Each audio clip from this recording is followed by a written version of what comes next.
Welcome to Civil Weighing. Step towards your dream destination. Salient feature of the Indian Constitution.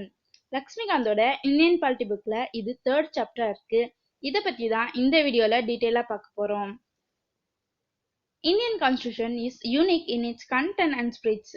இருக்கிறதுலே Indian constitution யூனிக்கானது அதோட கண்டென்ட்லயும் அதோட ஸ்பிரிட்ஸ்லயும்.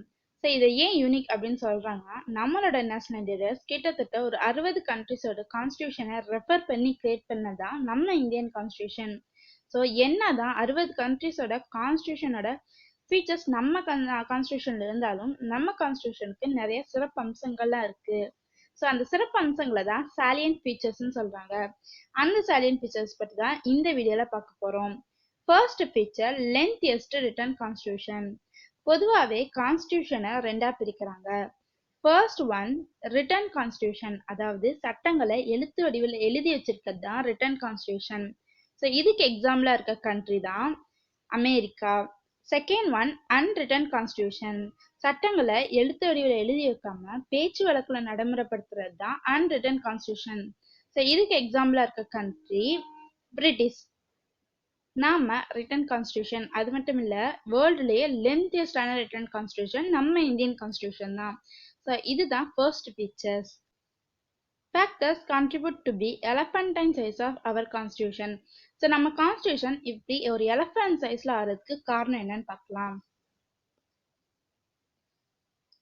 First factor என்ன சொல்றாங்கன்னா geographical factors, அதாவது நம்ம இந்தியாவை ஒரு துணை கண்டம் சப்கான்டினென்ட் அப்படிலாம் சொல்லி கேள்விப்பட்டிருக்கோம். ஸோ இதை ஏன் சொல்றாங்கன்னா, நம்மளோட இந்தியாலே நிறைய டிஃப்ரெண்ட் கைண்ட் ஆஃப் ஏரியாஸ் இருக்கு, டிஃப்ரெண்ட் கைண்ட் ஆஃப் பீப்புள்ஸ் இருக்காங்க. ஸோ அவங்களுக்குலாம் தகுந்த மாதிரி ஒவ்வொரு குரூப்ஸ்க்கும் தகுந்த மாதிரி நிறைய சட்டங்களை எழுதி வச்சனாலே நம்மளோட கான்ஸ்டியூஷன் இவ்வளவு பெருசா போனதுக்கு காரணமா இருக்கலாம். செகண்ட் ஃபேக்டர் என்ன சொல்றாங்கன்னா ஹிஸ்டாரிக்கல் ஃபேக்டர்ஸ்.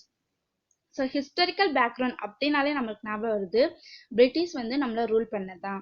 ஸோ அப்படி பிரிட்டிஷ் ரூல் பண்ணும் போது நம்மளுக்கு கொடுத்த ரூல்ஸையும் ஆக்ட்ஸையும் தான் நம்ம ரெஃபர் பண்ணிக்கிட்டோம்.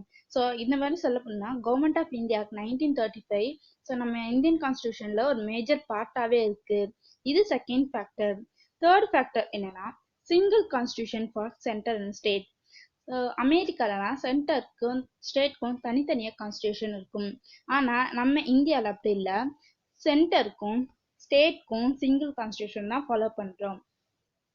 லாஸ்ட் ஒன்னா ஃபோர்த் ஒன்னா legal luminaries domination. So luminaries அப்படின்னா எக்ஸ்பர்ட்ஸ் அப்படின்னு சொல்லலாம். ஸோ எல்லாத்தையும் கரைச்சி குடிச்சிருப்பாங்க ஒரு பர்டிகுலர் ஃபீல்டில். ஸோ அவங்கள தான் லுமினியரிஸ் அப்படின்னு சொல்லுவாங்க. ஸோ அந்த மாதிரி இருக்கவங்க நம்ம கான்ஸ்டியூஷன் அசம்பிளில நிறைய பேர் இருந்தாங்க. எக்ஸாம்பிளுக்கு சொல்ல போனோம்னா டாக்டர் B.R. அம்பேத்கரே லா ஃபீல்டில் ஒரு எக்ஸ்பர்ட்டா இருந்தாங்க. ஸோ இவங்கெல்லாம் ஒவ்வொரு லாஸையுமே டீட்டெயிலாக எக்ஸ்பிளைன் பண்ணி எழுதி வச்சனாலே நம்ம இந்தியன் கான்ஸ்டியூஷன் இவ்வளோ லென்த்தியஸ்டா போனது காரணம் சொல்றாங்க. ஸோ இதுதான் first picture lengthiest return constitution and அதுக்கான ஃபேக்டர்ஸ். செகண்ட் ஃபீச்சர் என்னன்னா drawn from various source. So நம்ம ஒரு 60 கண்ட்ரிஸ்ல இருந்து நம்ம இந்தியாவுக்கு தேவையான ஃபீச்சர்ஸ் எல்லாமே எடுத்தோம் அப்படின்னு பார்த்தோம். ஸோ எந்தெந்த கண்ட்ரிஸ்ல இருந்து எந்தெந்த ஃபீச்சர்ஸ் எடுத்தோம்னு பார்க்கலாம். இப்போ first government of India act 1935. So government of India 1935ல இருந்து என்னென்ன எடுத்தோம்னா union public service commission, judiciary, governor of office, federal scheme. Federal scheme அப்படின்னா கவர்மெண்டோட ஆர்கன்ஸ்க்கு பவர்ஸை செப்பரேட் பண்ணி கொடுக்கறது தான் ஃபெடரல் ஸ்கீம் சொல்லுவாங்க. அடுத்து எமர்ஜென்சி ப்ரொவிஷன். ஸோ இது எல்லாமே கவர்மெண்ட் ஆஃப் இந்தியா 1935ல இருந்து எடுத்திருப்போம். ஸோ இதை ஞாபகம் வச்சுக்கிறதுக்கு நான் சின்ன ஹிண்ட் இல்லைன்னா ஸ்டோரி மாதிரி சொல்றேன். ஸோ நீங்க ஆல்ரெடி எதாவது ஃபாலோ பண்ணிட்டு இருந்தாங்க அதை ஞாபகம் வச்சுக்கோங்க, இல்லைன்னா இதை ஃபாலோ பண்ணிக்கோங்க. கவர்மெண்ட் ஆஃப் இந்தியா ஆக்ட் 1935ல இருந்து யூபிஎஸ்சிக்கு ஒரு பொண்ணு படிச்சுட்டு இருக்கா. அவ என்ன படிக்கிறா அப்படின்னா கவர்மெண்ட் ஆஃப் இந்தியா 1935 படிச்சுட்டு இருக்கா. ஸோ அதை படிச்சுட்டு இருக்கும் போதே ஜுடிஷியரியில இருந்து ஒரு ஜட்ஜ்மெண்ட் வருது. ஸோ என்ன ஜட்ஜ்மெண்ட் அப்படின்னா கவர்னர் ஆஃப் ஆஃபீஸ்னா இனிமேல் ஃபெடரல் ஸ்கீம்ல, ஃபெடரல் அப்படின்னா சென்ட்ரல் ஸ்டேட் அப்படின்னு நம்ம வச்சுக்கோங்க. டிவிஷன் ஆஃப் பவர் சென்ட்ரல்லையும் ஸ்டேட்லையும் எமர்ஜென்சி ப்ரொவைட் பண்ணணும் அப்படின்னு நம்ம வச்சுக்கோங்க. ஸோ இதுதான் அதுக்கான சின்ன ஸ்டோரி. ஸோ யூபிஎஸ்சிக்கு ஒரு பொண்ணு கவர்மெண்ட் ஆஃப் இந்தியா ஆக்டா படிச்சுட்டு இருக்கா.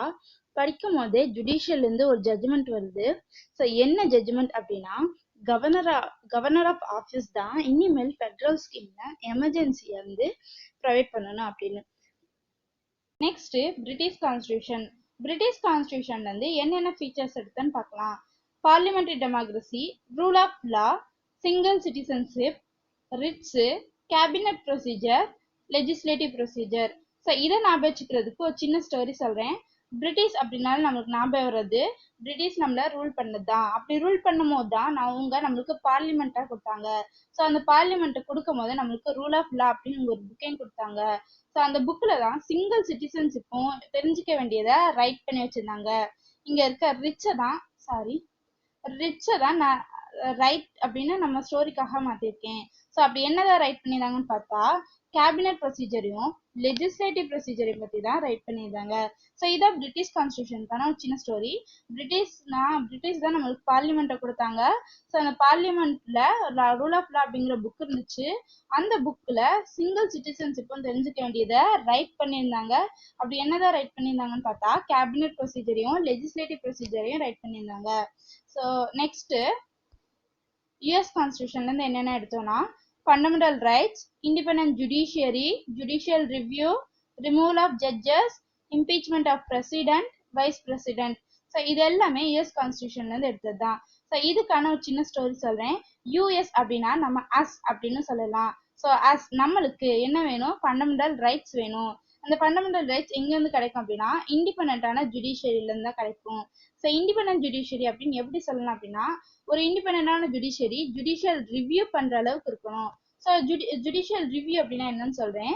ஒரு கோர்ட்டு ஒரு ஜட்ஜ்மெண்ட் இன்னைக்கு கொடுக்குறாங்கன்னா அதே ஜட்ஜ்மெண்ட்டை அந்த கோர்ட்டு நாளைக்கு திரும்பி எழுதிக்கலாம், திருத்தி எழுதிக்கலாம்.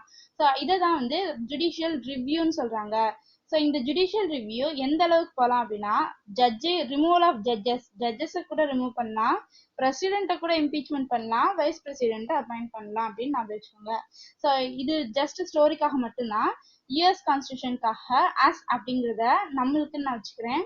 நம்மளுக்கு என்ன வேணும், ஃபண்டமெண்டல் ரைட்ஸ் வேணும். ஃபண்டமெண்டல் ரைட்ஸ் எங்கே நம்ம போராடி வாங்கலாம், இண்டிபெண்டான ஜுடிஷியரியில. ஸோ அப்படி இண்டிபெண்டான ஜுடிஷியரி எப்படி இருக்கணும், ஜுடிஷியல் ரிவ்யூ பண்ற மாதிரி இருக்கணும்.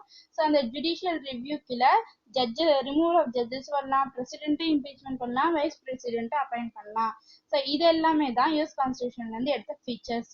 நெக்ஸ்ட் ஐரிஷ் கான்ஸ்டியூஷன்ல இருந்து DPSP, nomination of members to Rajya Sabha, election method of president. So இதுக்கு ஏதாவது உங்களுக்கு ஹிண்ட் இல்லைனா ஸ்டோரி தெரிஞ்சா கமெண்ட் பண்ணுங்க.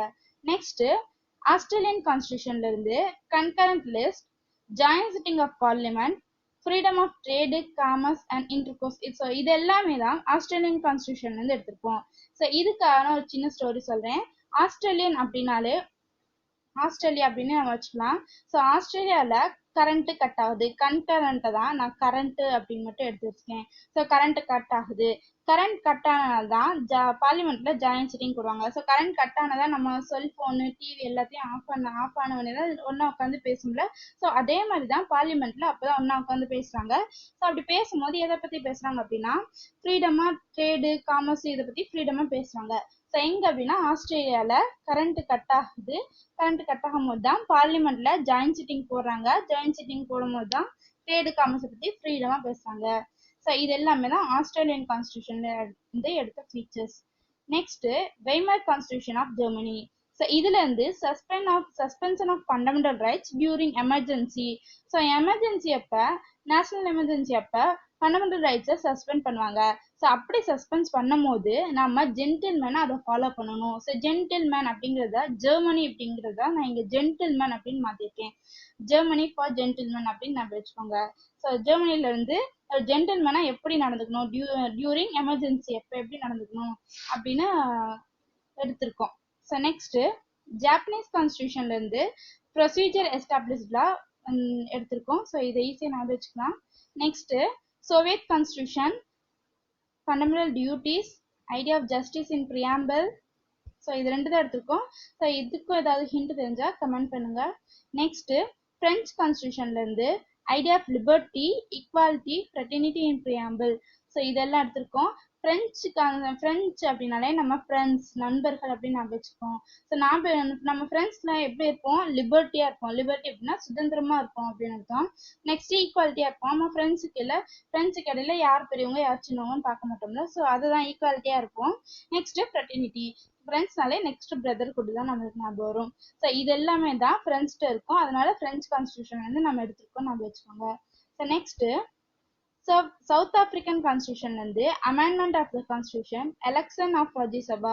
ஸோ இது ரெண்டுமே தான் சவுத் ஆப்பிரிக்கன்ல இருந்து எடுத்திருக்கோம். நெக்ஸ்ட் இப்போ நம்ம பார்த்த இந்த ஸ்டோரி வச்சே உங்களுக்கு இந்த கொஸ்டினுக்கு ஆன்சர் தெரியுதான்னு பார்க்கலாம். Which among the following features drawn from British Constitution? So British கான்ஸ்டியூஷன்ல இருந்து எந்த ஃபீச்சர்ஸ் எடுத்திருக்கோம் அப்படின்னு பார்க்கலாம். Rule of law, single citizenship, cabinet procedure, concurrent list. So British கான்ஸ்டியூஷன்லேருந்து எந்த ஃபீச்சர்ஸ் நம்ம இங்கேருந்து எடுத்திருக்கோம், இந்த ஃபீச்சர்ஸில் எதெல்லாம் பிரிட்டிஷ் கான்ஸ்டியூஷன்லேருந்து எடுத்திருக்கோம் அப்படின்னு கேட்குறாங்க. ஸோ பிரிட்டிஷ் கான்ஸ்டியூஷனுக்கு நம்ம ஒரு ஸ்டோரி சொன்னோம், அது ஞாபகம் இருக்கான்னு பார்க்கலாம். பிரிட்டிஷ்னாலே நம்மளுக்கு ஞாபகம் வருது அவங்க நம்மள ரூல் பண்ணதான். அப்படி ரூல் பண்ணும் போது தான் நம்மளுக்கு பார்லிமெண்ட்டை கொடுத்தாங்க. அந்த பார்லிமெண்ட்ல தான் ரூல் ஆஃப் லா அப்படிங்கிற புக் இருந்துச்சு. நெக்ஸ்ட் அந்த ரூல் ஆஃப் லால என்ன எழுதிச்சு அப்படின்னா சிங்கிள் சிட்டிசன்ஷிப்னு தெரிஞ்சுக்க வேண்டியதை ரைட் பண்ணியிருந்தாங்க. ஸோ அப்படி என்னதான் இருக்குன்னு பார்த்தா கேபினட் ப்ரொசீஜரும் லெஜிஸ்லேட்டிவ் ப்ரொசீஜரையும் ரைட் பண்ணியிருந்தாங்க. ஸோ மொதல் இருக்கா மூணுமே இருக்கு, இந்த கன்கரண்ட் லிஸ்ட் அப்படிங்கிற ஒரு மட்டும் தான் இல்லை. ஸோ அதனால 1 and 1, 2 and 3 only. So concurrent list அப்படிங்கிறது ஆஸ்திரேலியா கான்ஸ்டியூஷன் வந்து எடுத்திருக்கோம். Next one, suspension of fundamental rights during emergency drawn from which country constitution? So emergency அப்போ ஃபண்டமெண்டல் ரைட்ஸை சஸ்பெண்ட் பண்ணும்போது நம்ம சஸ்பெண்ட் பண்ணுற ஃபீச்சரை எந்த கான்ஸ்டியூஷன் எடுத்தோம் அப்படின்னா ஆஸ்திரேலியன் கான்ஸ்டியூஷனா, வெய்மர் கான்ஸ்டியூஷன் ஆஃப் ஜெர்மனியா, கனடியன் கான்ஸ்டியூஷனா, ஜாப்பனீஸ் கான்ஸ்டியூஷனா. ஸோ எமர்ஜென்சி அப்போ ஃபண்டமெண்டல் ரைட்ஸை சஸ்பெண்ட் பண்ணும்போது நம்ம ஜென்டில்மேனாக நடந்துக்கணும். ஜென்டில்மேன் ஃபார் ஜெர்மனி அப்படின்னு ஞாபகம் வச்சுக்க சொன்னோம். ஸோ அதனால வெய்மர் கான்ஸ்டியூஷன் ஆஃப் ஜெர்மனி இதுதான் வந்து ஆன்சர். ஸோ நெக்ஸ்ட்டு ஸோ இதோட செகண்ட் ஃபீச்சர் முடிஞ்சிச்சு, ட்ரான் ஃப்ரம் வேரியஸ் சோர்ஸ்னு எந்தெந்த சோர்ஸ்லேருந்து எந்தெந்த ஃபீச்சர்ஸ்லாம் எடுத்துன்னு பார்த்தோம். Next blend of rigidity and flexibility. So கான்ஸ்டியூஷனை திரும்ப நம்ம ரெண்டாக பிரிக்கலாம். ஃபர்ஸ்ட் ஒன் என்னன்னா ரிஜிட் கான்ஸ்டியூஷன், அதாவது கான்ஸ்டியூஷனை திருத்தி எழுதவே முடியாது, அமெண்ட் பண்ணவே முடியாது. ஸோ அந்த மாதிரி இருக்க கான்ஸ்டியூஷன் தான் ரிஜிட் கான்ஸ்டியூஷன் சொல்றாங்க. ஸோ அதுக்கு எக்ஸாம்பிளா இருக்க country America. Second one flexible constitution. Flexible கான்ஸ்டியூஷன்னா கான்ஸ்டியூஷனை எப்போ வேணா திருத்தி எழுதிக்கலாம், அதாவது அமெண்ட் பண்ணிக்கலாம். ஸோ அந்த மாதிரி இருக்க கான்ஸ்டியூஷன் தான் ஃப்ளெக்சிபிளான கான்ஸ்டியூஷன் சொல்றாங்க. இதுக்கு எக்ஸாம்பிளா இருக்க கண்ட்ரி பிரிட்டிஷ். நம்ம கான்ஸ்டியூஷன் ரிஜிடும் இல்லை ஃப்ளெக்சிபிளும் இல்லை. சொல்ல போனா ஆர்டிகல் 360 கீழே தான் கான்ஸ்டியூஷனை அமெண்ட் பண்றதை பத்தி 2 ப்ரொவிஷன் கொடுத்துருப்பாங்க. Provision for 2 types of amendments. So இந்த ப்ரொவிஷன் என்னன்னு பார்க்கலாம்.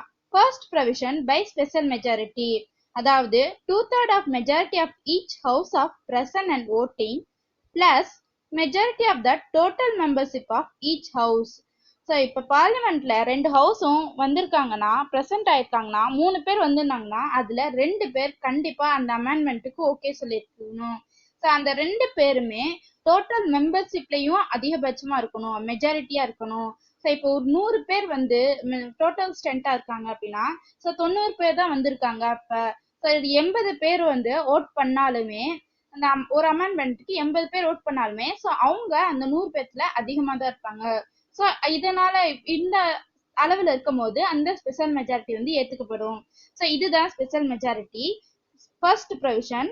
Second provision by special majority with ratification by half of the total states. So இந்த ஸ்பெஷல் மெஜாரிட்டியும் எடுத்துக்கணும், அது மட்டும் இல்லாம பாதிக்கு பாதி ஸ்டேட்டு கிட்ட ராட்டிஃபிகேஷனும் வாங்கணும். ஸோ இந்த 2 ப்ரொவிஷன் மூலமா மட்டும்தான் கான்ஸ்டியூஷனை அமெண்ட் பண்ண முடியும். அடுத்த feature federal system with unitary bias.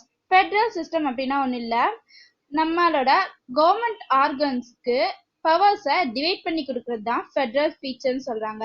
இதே யூனிட்டரி பயாஸ்னா சிங்கிள் பவர் வந்து சிங்கிள் ஆர்கன்ட்ட மட்டும் இருக்கும். ஸோ நம்ம கான்ஸ்டியூஷன் வந்து ஃபெடரல் சிஸ்டமா இருக்கு வித் யூனிட்டரி பயாஸா இருக்கு. எப்படின்னு பார்க்கலாம். ஸோ நம்ம கான்ஸ்டியூஷன்ல இருக்க ஃபெடரல் ஃபீச்சர்ஸ்லாம் என்ன, யூனிட்டரி ஃபீச்சர்ஸ்லாம் என்னன்னு பார்க்கலாம். Federal features two government, central state ரெண்டு கவர்மெண்ட் இருக்கு, டிவிஷன் ஆஃப் பவர்ஸ் இருக்கு, written constitution, supremacy constitution, rigidity of constitution, independent judiciary, bicameralism. Unitary ஃபீச்சர்ஸ்னா strong centre, single constitution, single citizenship, flexibility of constitution, integrated judiciary, all India service, emergency provision. So இது எல்லாமே unitary features. So என்னதான் நம்ம கான்ஸ்டியூஷன்ல federal feature இருந்தாலுமே கான்ஸ்டியூஷன்ல ஃபெடரேஷன்ங்கிற வேர்டை use பண்ணியிருக்கவே மாட்டோம். அதுதான் the word federation not used in constitution. ஆனா ஒரே ஒரு இடத்துல மட்டும் யூஸ் பண்ணியிருக்கோம், ஆர்டிகல் 1. ஸோ ஆர்டிகல் 1 என்ன சொல்லுது அப்படின்னா, India that is Bharat as a union of states rather than federation of state. So இதுல ரெண்டு விஷயம் பத்தி சொல்லுவாங்க. ஃபர்ஸ்ட் கண்ட்ரியோட நேமை பத்தி, இந்தியா தட் இஸ் பாரத். நம்ம கான்ஸ்டியூஷன் அசம்பிளில சில பேரு நம்ம கண்ட்ரிக்கு மாடர்னா இந்தியான்னு வைக்கலாம் அப்படின்னு சொல்லுவாங்க. இன்னும் சில பேரு ட்ரெடிஷ்னலா பாரத்ன்னு வைக்கலாம் அப்படின்னு சொல்லியிருப்பாங்க. ஸோ இந்த ப்ராப்ளமை சால்வ் பண்றது தான் இந்தியா தட் இஸ் பாரத் அப்படின்னு வச்சாங்க. நெக்ஸ்ட் அதோட அட்மினிஸ்ட்ரேஷன் பத்தி, union of states rather than federation of state அப்படின்னு சொல்லியிருப்பாங்க. ஸோ இதுக்காக அம்பேத்கர் ஒன்னு சொல்லியிருப்பாரு. ஸோ என்ன அப்படின்னா, Indian federation is not the result of an agreement by the states. நான் அமெரிக்கால ஸ்டேட்ஸ் எல்லாம் ஒன்னா சேர்ந்து அக்ரிமெண்ட் போட்டு அவங்க ஒரு கண்ட்ரியா யூஎஸ்ஏ கிரியேட் பண்ணியிருப்பாங்க. அந்த மாதிரி நம்ம இந்தியா இல்ல. ஸோ நம்ம இந்தியால எந்த ஸ்டேட்ஸும் அக்ரிமெண்ட் போட்டு ஒரு இந்தியாவை கிரியேட் பண்ணல. இந்தியாங்கிறது ஒரு ஹோல் இன்டெகிரிட்டி கண்ட்ரி தான் அப்படின்னு சொல்லியிருப்பாரு. செகண்ட் ஒன் என்ன சொல்லியிருப்பேன்னா, no state has the right to secede from federation.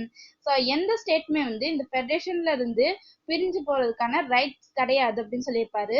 So அது மட்டும் இல்லாம ஃபெடரேஷன் இந்த கண்ட்ரியை வந்து ஏன் ஸ்டேட்டா பிரிச்சிருப்பாங்க அப்படின்னா, அட்மினிஸ்ட்ரேஷன் பர்பஸ்க்கு மட்டும்தான் இது ஸ்டேட்டா பிரிச்சிருக்கோம் அப்படின்னு அவங்க சொல்லியிருப்பாரு. ஸோ இதுதான் ஆர்டிகல் 1ல ஃபெடரேஷன் பத்தி சொல்லியிருப்பாங்க. ஸோ நெக்ஸ்ட் ஃபீச்சர் என்னன்னா, parliamentary form of government. So parliamentary form of government அப்படின்னா இது எங்க இருந்து எடுத்திருப்போம் அப்படின்னா, பிரிட்டிஷ்ல இருந்து எடுத்திருப்போம். ஸோ பார்லிமெண்டரி ஃபார்ம் ஆஃப் கவர்மெண்ட்னா cooperation coordination between legislative executive organs. ஒவ்வொரு லெஜிஸ்லேட்டிவும் எக்ஸிக்யூட்டிவ் ஒருத்தருக்கு ஒருத்தர் ரெஸ்பான்சிபிளா இருக்கிறது தான் இந்த parliamentary form of government. So இதுக்கு ஆப்போசிட்டா ஒரு கவர்மெண்ட் இருக்கு, அது presidential form of government. So இதுல separation of powers between organs, அதாவது ஒரு லெஜிஸ்லேட்டிவ் தனியா அவங்களுக்கு தகுந்த மாதிரி வந்து ரூல்ஸ் போடுவாங்க. ஸோ அவங்களுக்கு தகுந்த மாதிரி அவங்க நடந்துக்குவாங்க. எக்ஸிக்யூட்டிவ் வந்து அவங்களுக்கு தகுந்த மாதிரி அவங்க நடத்துவாங்க. ஒவ்வொருத்தரும் ஒவ்வொருத்தர் மேல கேள்வி கேட்டுக்க மாட்டாங்க. ஸோ அதனால பவர்ஸ்க்கு வந்து செப்பரேஷன் ஆஃப் பவர்ஸ் இருக்கும், அவ்வளவுதான்.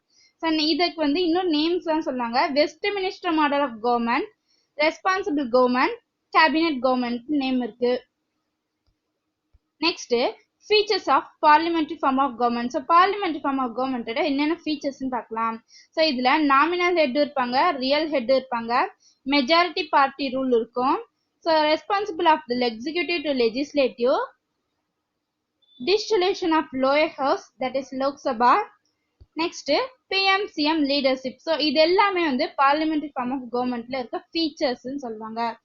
Next one difference between British and Indian parliamentary system. So நம்ம பார்லிமெண்டரி சிஸ்டம் வந்து பிரிட்டிஷ்ல இருந்து எடுத்தோம் அப்படின்னு பார்த்தோம். ஸோ இதுக்கு என்னதான் பிரிட்டிஷ்ல இருந்து எடுத்திருந்தாலும் நம்ம பார்லிமெண்ட்டுக்கும் பார்லிமெண்டரி சிஸ்டம்க்கும் அவங்க பார்லிமெண்டரி சிஸ்டம்க்கும் டிஃபரன்ஸ் இருக்கு. ஸோ அது என்னன்னு பார்க்கலாம். British parliament sovereign body, Indian parliament not a sovereign body. So British பார்லிமெண்ட்டை வேற எந்த அவங்களோட ஆர்கனும் வந்து ஸோ அவங்க கண்ட்ரில இருக்க வேற எந்த கவர்மெண்ட் ஆர்கனும் வந்து கண்ட்ரோல் பண்ண முடியாது.